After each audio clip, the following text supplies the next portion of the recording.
Om Swastiastu. Terima kasih kepada Ibu dosen pengampu mata kuliah Metode Kuantitatif Bisnis telah memberikan kami waktu untuk presentasi.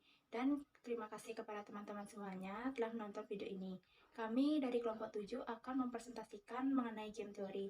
Sebelum itu, kami akan memperkenalkan diri dengan saya sendiri, Agung Epitri Asuti, NPM 220. Saya Niputri Andriani, NPM 001.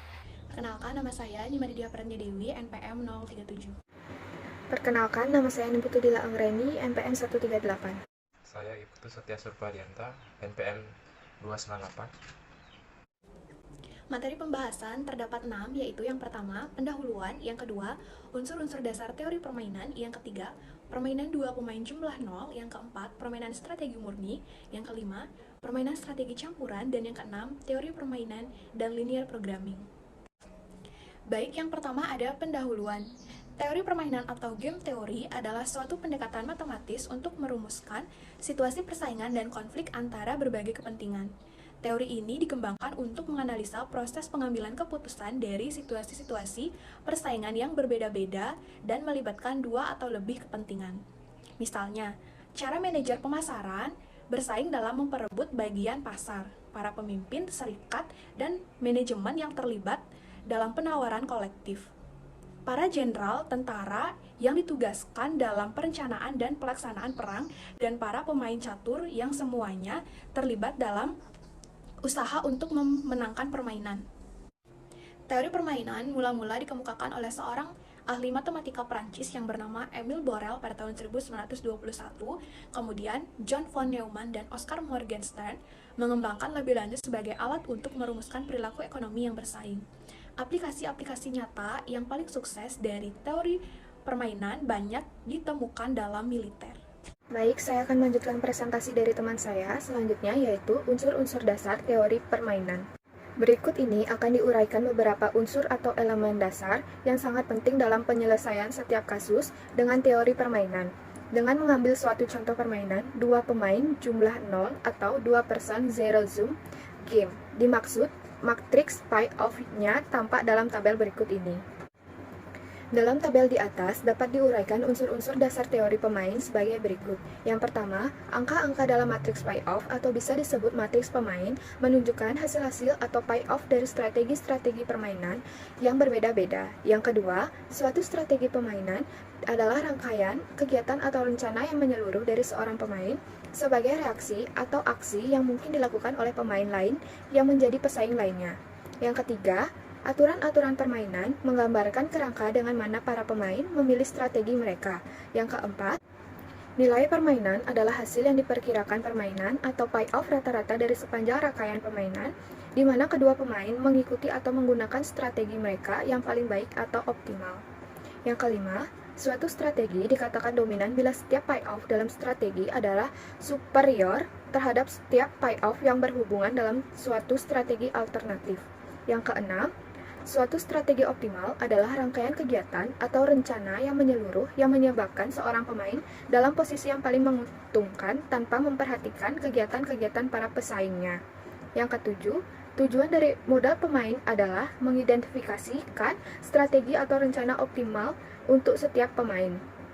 Baik, untuk selanjutnya akan dilanjutkan oleh teman saya. Baik, di sini saya akan melanjutkan presentasi dari Dila, yaitu permainan dua pemain jumlah 0. Konsep dasar analisis teori permainan dapat dijelaskan dengan model ini. Permainan dua pemain jumlah 0 adalah model konflik yang paling umum dalam dua bisnis. Permainan ini dimainkan oleh dua orang, dua kelompok atau dua organisasi yang secara langsung mempunyai kepentingan yang berhadapan. Ada dua tipe permainan dua pemain jumlah 0, yaitu yang dikenal dengan permainan strategi murni atau pure strategi game, di mana setiap pemain menggunakan strategi tunggal, dan permainan strategi campuran atau mix strategi game, di mana kedua pemain memakai campuran dari beberapa strategi yang berbeda-beda.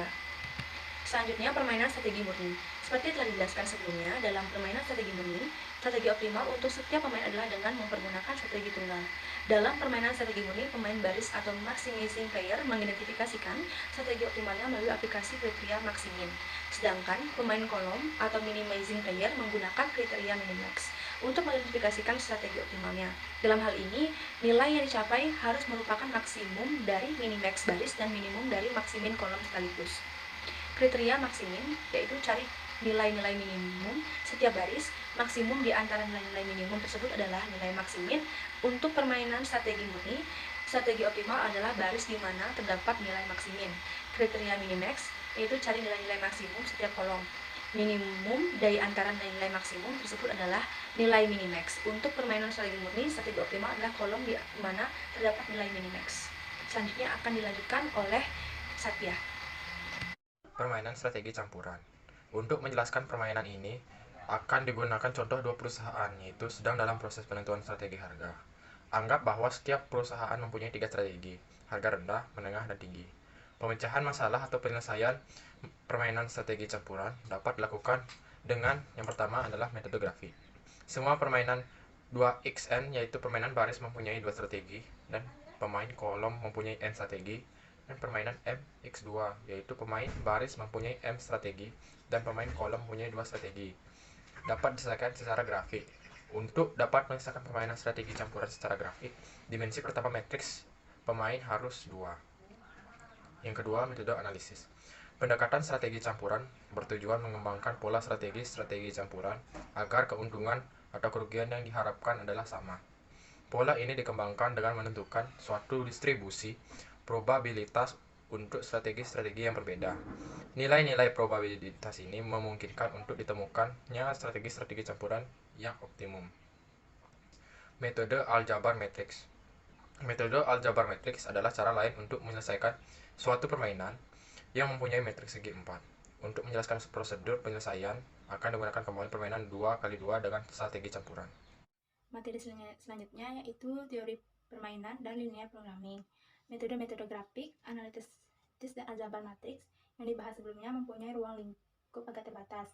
Untuk menyelesaikan permainan strategi campuran 3x3 atau dimensi yang lebih besar, dapat menggunakan linear programming. Sekian dari pemaparan materi kami mengenai game teori. Dan terima kasih kepada Ibu dosen dan teman-teman semuanya yang telah menonton video presentasi kami. Dan harapan apa yang kami sampaikan bisa manfaat dan menambah wawasan untuk kedepannya. Dan jika kelompok kami ada kesalahan kata, kami mohon maaf. Dan kami tutup dengan Parama Santi. Om Santi, Santi, Santi, Om.